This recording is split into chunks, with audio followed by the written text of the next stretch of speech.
Hello दोस्तों, मैं Lalu Yadav official academy में फिर से एक बार स्वागत करता हूं। दोस्तों, आप लोगों को पता ही होंगे, बिहार स्पेशल का महत्वपूर्ण श्रृंखला चला रहे हैं। उस श्रृंखला को एक कदम और आगे बढ़ाएंगे, जिसमें संपूर्ण बिहार की जीके का प्रश्न करवाए जा रहे हैं। आप लोग चैनल पे नए हैं तो चैनल को लाइक सब्सक्राइब जरूर करें, क्योंकि बिहार के 38 जिले होते हैं। बिहार में कुल 38 जिले हैं। 38 जिला से जितना भी प्रश्न हो सके संभवतः उतना प्रश्न करवाने का वादा किया हूँ। सारे प्रश्न करवाएंगे। बिहार में जितने भी प्रश्न बनेंगे सारे प्रश्न आप लोगों को लालू यादव ऑफिशियल एकेडमी पे कोशिश करूंगा कि संभवतः बता दे, क्योंकि एग्जाम में जब आप लोग एग्जाम दीजिएगा तो कोई प्रश्न छूटे ना।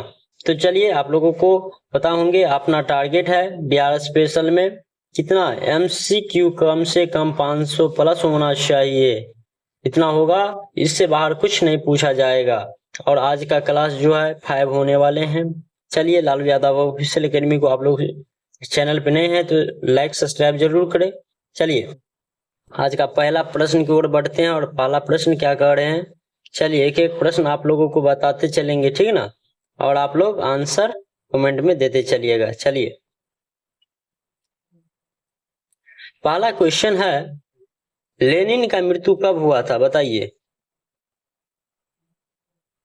यह जो है हिस्ट्री का क्वेश्चन हो जाता है, और हिस्ट्री के माध्यम से आपको बिहार स्पेशल में सारे प्रश्न करवाएंगे।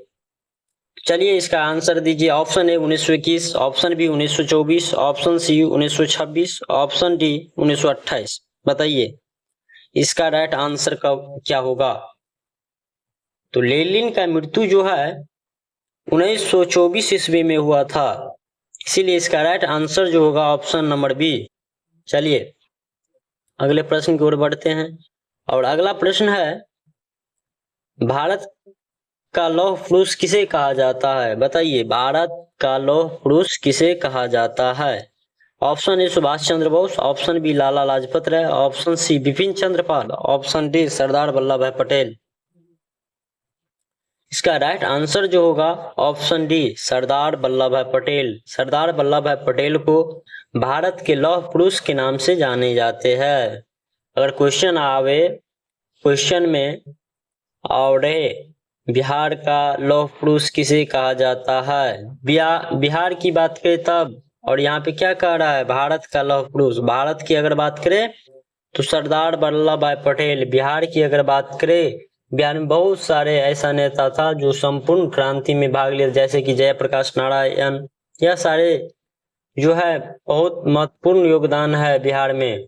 चलिए, इसी के साथ अगला प्रश्न लेते हैं। और अगला प्रश्न है, बिहार बंगाल से कब अलग हुआ था। आप लोगों को पता ही थे पिछले वीडियो में, यह अपना बिहार हुआ। और बिहार का जो है कुल कितने जिले हैं, 38 जिले हैं, जिसमें पहले झारखंड, उड़ीसा और बंगाल का एक प्रांत हुआ करता था, जिसे बंगाल प्रांत के नाम से जानते थे। जब बंगाल से अलग हुआ, कितना 22 मार्च 1912, 22 मार्च 1912 को क्या हुआ, अपना बिहार बंगाल से अलग हो चुका है। तब जाकर जो है उड़ीसा झारखंड एक साथ थे। उस समय बिहार की बात करें कब अलग हुआ, तो ऑप्शन नंबर बी 1912, 22 मार्च 1912। अगर अस्ट्रिट की बात करूं तो 1 अप्रैल 1912। आप लोगों को पिछले क्वेश्चन में बताए थे। यह क्वेश्चन बार बार इसलिए बताते हैं कि क्वेश्चन सब जो है बहुत इंपॉर्टेंट है और घुमाकर पूछ सकता है। किसी बार बंगाल से कब अलग हुआ, उड़ीसा से कब अलग हुआ, या झारखंड से कब अलग हुआ, इस प्रकार से क्वेश्चन बन सकता है। इसीलिए बार बार क्वेश्चन करवाए जा रहे हैं आप लोगों को, ठीक ना। चलिए, अगला प्रश्न है, मगध साम्राज्य की राजधानी क्या थी, या राजधानी थी, कहाँ थी, बताइए।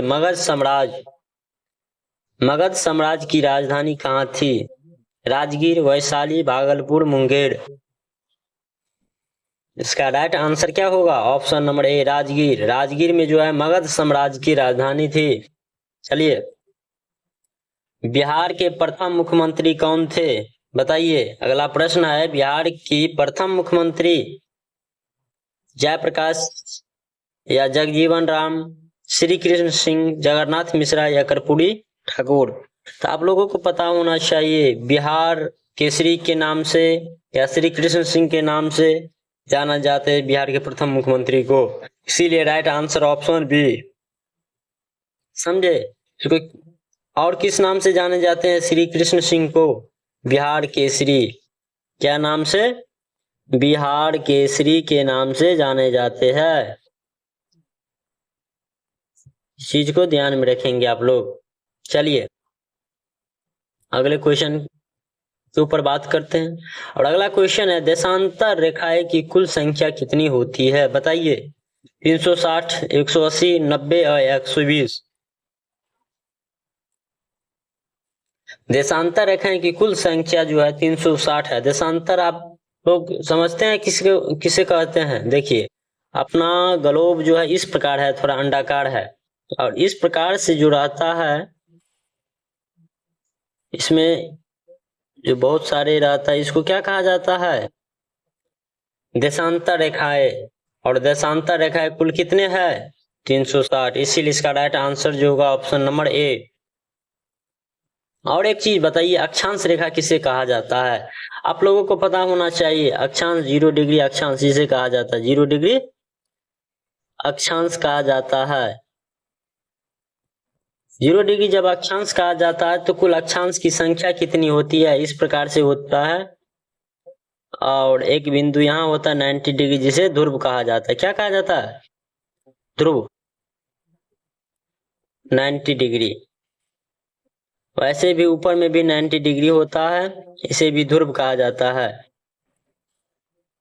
एक चीज बताइए, जब वो 90 डिग्री ध्रुव कहा जाता है तो आप लोगों को एक चीज पता होना चाहिए, अगर कुल अक्षांश की बात करें या अक्षांश रेखा की बात करें तो यह सारे प्रश्न आप लोगों को होना चाहिए। समझे?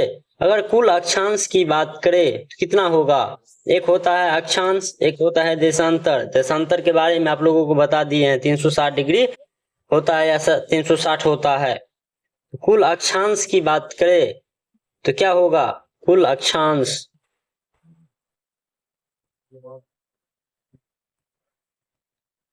कुल अक्षांश की बात करें तो क्या होगा? 181। कुल अक्षांश 181 होगा। और अक्षांश रेखा क्या होगा? अगर रेखा की बात करें, अक्षांश रेखा, अगर अक्षांश रेखा की बात करें तब क्या होगा? 179। कुल अक्षांश रेखा की बात करें तो 179।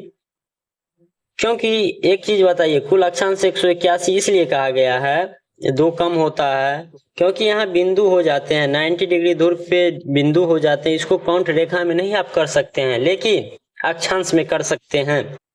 इसीलिए कुल अक्षांश की बात करें तो 181 और कुल देशांतर की बात करें 179। आप लोगों को समझ में आ गए होंगे। इसको ग्रीक कहा जाता है। दोनों तरफ से अक्षांश और देशांतर जो मिलती है तो इसको क्या कहा जाता है? ग्रीक कहा जाता है। समझे? आप लोग ध्यान में रखेंगे सारे बातों को, जिसमें आप लोगों को एक चीज ग्लोब के पे प्रश्न जब करवाएंगे तब आप लोगों को डिटेल में कर्क रेखा किधर है, मकर रेखा किधर है, भारत कहाँ पड़ता है, सारे सब कुछ बताएंगे एक वीडियो के माध्यम से। समझे? चलिए अभी तक आप लोग इतना ही इसमें समझिए। चलिए आगे बात करते हैं अगले प्रश्न के। और अगला प्रश्न है, बाइन मैरो डॉट डॉट से बनते हैं। बताइए। सफेद रक्तकण, लाल रक्तकण, वसा, ऑक्सीजन। तो आप लोगों को पता होना चाहिए बाइन मैरो जो है सफेद रक्तकण से बना हुआ होता है। चलिए अगला क्वेश्चन है। यह प्रश्न तो आप लोगों को होते ही होंगे, क्योंकि क्वेश्चन है आलू क्या है? बताइए आलू क्या है। और इस प्रश्न में इतना आसान प्रश्न है, बहुत सारे बच्चों जो है गलती करते हैं एग्जाम हॉल में। ऑप्शन है फल, तना, जड़, फूल। बताइए क्या होगा? इसका right answer option number B होगा, तना। और बच्चों सब जड़ लेते हैं, ज्यादातर बच्चों क्या लेते हैं? जड़। जड़ नहीं है, आलू एक तना है, इसीलिए यह गलत है। जड़ नहीं हो सकता है, क्योंकि आप लोगों को देखते हैं कि आप लोग ज्यादातर जड़ मारते हैं कमेंट में या कहीं भी। इसीलिए आप लोगों को ध्यान में रखना चाहिए आलू क्या है? तो तना है। ऑप्शन नंबर बी इसका राइट आंसर होगा। चलिए चलिए, जलियांवाला बाग हत्याकांड किस वर्ष हुआ था बताइए। जलियांवाला बाग हत्याकांड के बारे में पूछ रहा है, किस वर्ष हुआ था। 1921, 1919, 1918, 1922। इसका राइट आंसर क्या होगा आप लोग बताइए। जलियांवाला बाग हत्याकांड 13 अप्रैल, कितना 13 अप्रैल 1919 में। कब हुआ था? 1919 में हुआ था। जनरल ओ डायर ने माइकल ओ डायर को गोली चलाने की आदेश दे दिया था, जिनमें 300 से अधिक व्यक्ति को मार दिया गया माइकल ओ डायर के द्वारा। तो इसका राइट आंसर क्या होगा? Option number B, 13 April 1919। चलिए अगला क्वेश्चन है, वही क्वेश्चन है जो अभी बताए थे। जलियांवाला बाग हत्याकांड का जिम्मेदार कौन है? General Simon, General Rawat, General Dyer या जनरल मायर। आप लोगों को अब ये पता है जनरल डायर ने माइकल ओ डायर को गोली चलाने की आदेश दिया था, इसीलिए जो है जलियांवाला बाग हत्याकांड या नरसंहार के नाम से जाना जाता है। इसीलिए इसका राइट आंसर जो होगा option number C, General Dyer 13 April 1919 को हुआ था। कब हुआ था? 13 अप्रैल 1919 को हुआ था। चलिए अगला क्वेश्चन है, बंगाल विभाजन कब हुआ था? Option A 1905, option B 1906, option C 1907, option D 1908। बताइए बंगाल विभाजन कब हुआ था? तो आप लोगों को पता होना चाहिए, यह मानकर चलिए पूरा बंगाल था। क्या था? पूरा बंगाल था। बंगाल को दो भाग में बांट दिया, इसको पूर्वी बंगाल माना गया, ठीक है, पूर्वी बंगाल। इसको क्या माना गया? पश्चिमी बंगाल। तो एक चीज बताइए, पूर्वी बंगाल और पश्चिमी बंगाल जब बांट दिया गया, बंगाल विभाजन किसके समय में हुआ था? यह भी प्रश्न आ सकता है। लॉर्ड कर्जन किसके समय में? लॉर्ड कर्जन के समय में जो है बंगाल विभाजन हुआ था। और बंगाल विभाजन का प्रस्ताव जो है 19 तारीख को रखा गया था। डेट की बात करें तो 19 जुलाई। एक चीज बताइए, 19 जुलाई को प्रस्तावित रखा गया था और इसको पारित जो है तुरंत 20 जुलाई को कर दिया गया। और बंगाल विभाजन की बात करें तो कब? 1905 में 16 अक्टूबर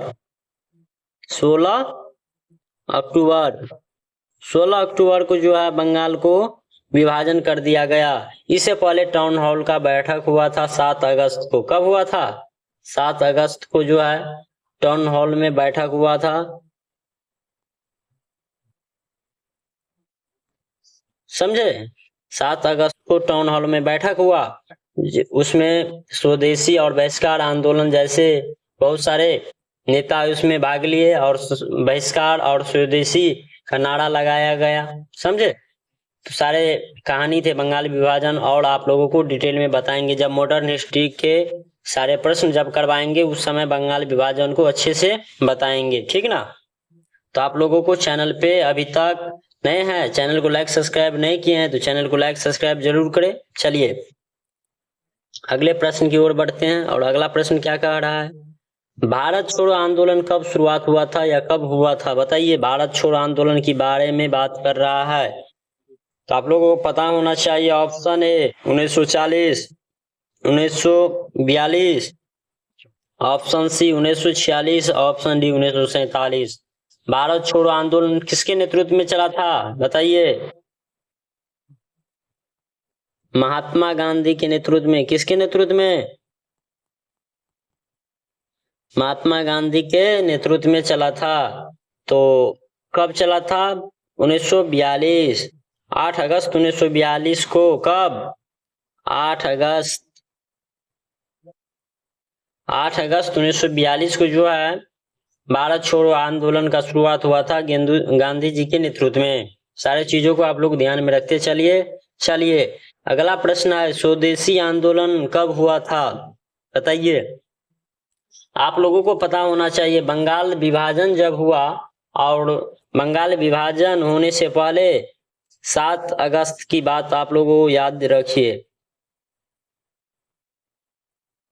7 अगस्त क्या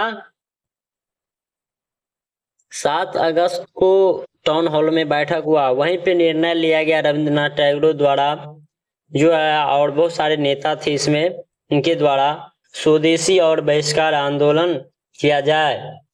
क्योंकि स्वदेशी आंदोलन इसलिए कि अपने स्वदेशी स्वयं की बस्तर को अपनाइए, विदेशी वस्तु को बहिष्कार कीजिए, इसीलिए स्वदेशी अपनाओ और बहिष्कार, बाहरी वस्तु को बहिष्कार का नारा लगाया गया और इसे स्वदेशी आंदोलन के रूप में जाने जाते हैं। स्वदेशी का मतलब वो अपने देश की जो भी वस्त्रें हैं, अपने देश की जो भी व्यवस्थाएं हैं उसको अपनाइए, विदेशी को बहिष्कार कीजिए। इस पे चर्चा किया गया था कब 1906 में। 1906 में ने बंगाल विभाजन कब हुआ था 1905 में, इसीलिए इसका राइट आंसर जो होगा ऑप्शन डी 1905, 7 अगस्त 1905 को।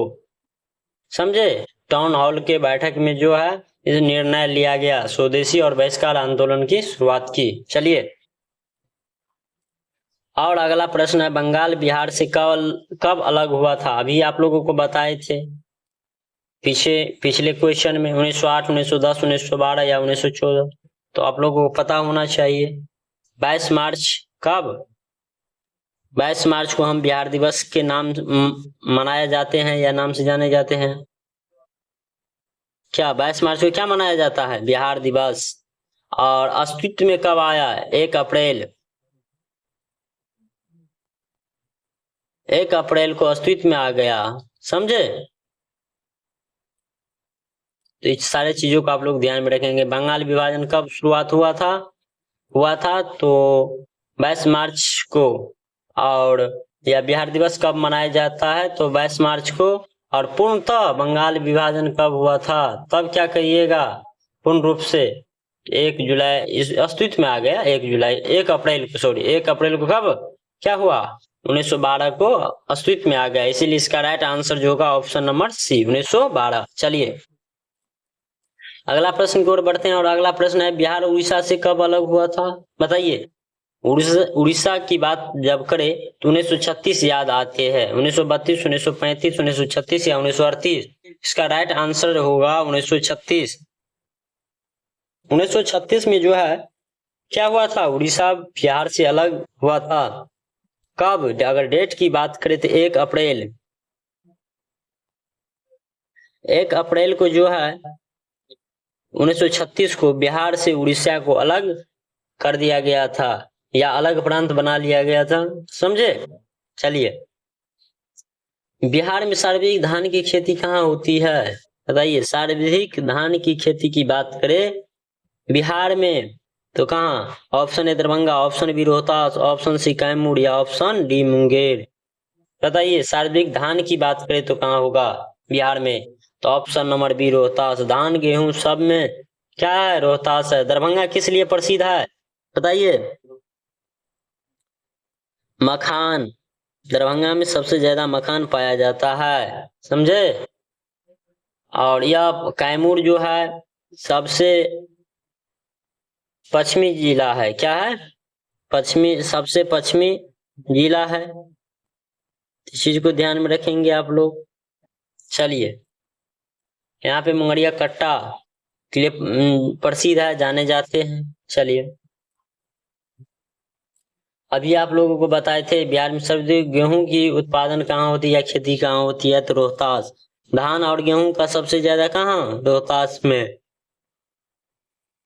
दरभंगा में क्या बोले थे? मखाना के लिए प्रसिद्ध है। एक चीज बताइए, मखाना और कहाँ कहाँ होती है? तो ऐसे तो बहुत सारे राजा, लेकिन फेमस 2 राजा है, मधुबनी और दरभंगा। मधुबनी और दरभंगा, समझे। चलिए अगले प्रश्न की ओर बढ़ते हैं और अगला प्रश्न है, भारत में सर्वाधिक धान की खेती कहाँ होती है? अगर धान की बात करें, सर्वाधिक धान की बात करें अगर भारत में बात करें तो क्या होगा? Option A Bihar, Paschim Bengal, option C Karnataka या ऑप्शन डी उत्तर प्रदेश? तो इसका राइट आंसर क्या होना चाहिए? ऑप्शन बी पश्चिम बंगाल। पश्चिम बंगाल में जो है सबसे ज्यादा धान की खेती होती है। चलिए अगले प्रश्न की ओर बढ़ते हैं और अगला प्रश्न है असहयोग आंदोलन कब हुआ था? बताइए असहयोग आंदोलन 1918, 1919, 1920 या 1922? तो आप लोगों को पता होना चाहिए असहयोग आंदोलन किनके द्वारा चलाया गया था? महात्मा गांधी। महात्मा गांधी जी के द्वारा जो है असहयोग आंदोलन चलाया गया था। कब? 1920। ऑप्शन नंबर सी इसका राइट आंसर होगा। 1920 में महात्मा गांधी ने असहयोग आंदोलन चलाया गया था। और असहयोग आंदोलन किस लिए चलाया गया था बताइए? जब 13 अप्रैल 1919 को जलियांवाला बाग हत्याकांड हुआ, इसके विरोध में जो है असहयोग आंदोलन का शुरुआत हुई थी, जिसमें असहयोग आंदोलन 1920 से 22 तक चला। कब से कब तक? 1920 से 1922 तक चला, समझे? और कुछ चौड़ा चौड़ी घटना हुआ 5 फरवरी 1922 को, इसीलिए इसको स्थगित कर दिया गया 11 तारीख को, समझे? 11 मार्च को इसको स्थगित कर दिया गया था। चलिए अगला प्रश्न है और यह प्रश्न जो है लास्ट प्रश्न है आपके। एक चीज बता दे, यह आप लोगों को सेशन का लास्ट प्रश्न है और इसका आंसर आप लोग कमेंट में दीजिए। चलिए क्वेश्चन के माध्यम से आप लोगों को थोड़ा समझा देते हैं, फिर आप लोग आंसर दीजिएगा। सविनय अवज्ञा आंदोलन की जब बात करें तो ऑप्शन है 1930, 1928, 1920 या 1927? बताइए। तो आप लोगों को पता होना चाहिए सविनय अवज्ञा आंदोलन चौकीदारी कर के नाम से जाना जाता है। ऐसी 1930 में जो है चौकीदारी कर का भी विरोध हुआ था, इसीलिए इसका राइट आंसर ऑप्शन ए 1930 होगा, समझे? चलिए सभी चीजों को आप लोगों को बता देते। असहयोग आंदोलन हुआ था, क्या हुआ था? असहयोग आंदोलन हुआ था। और क्या हुआ था 1928 में? साइमन गो बाइक का नारा लगाया गया था। साइमन गो बाइक, वापस जाओ। 1927 में गठित हुआ था साइमन कमीशन को और 1928 में 3 फरवरी 1928 को भारत आया, समझे? चलिए इसी के साथ अपने सेशन को यहीं एंड करूंगा और सेशन में आप लोग नए हैं तो चैनल को लाइक सब्सक्राइब जरूर करेगा। और आप लोगों के लिए एक शायरी भी है, मंजिल मिले ना मिले ये तो मुकद्दर की बात है, मंजिल मिले या ना मिले ये तो मुकद्दर की बात है, हम कोशिश भी ना करें ये तो गलत बात है, यह तो गलत बात है। इसीलिए जोशो जुनून के साथ अपने गोल पे फोकस कीजिए और ताकि आपका सक्सेस जो है आपके कदम छूमे। Thank you.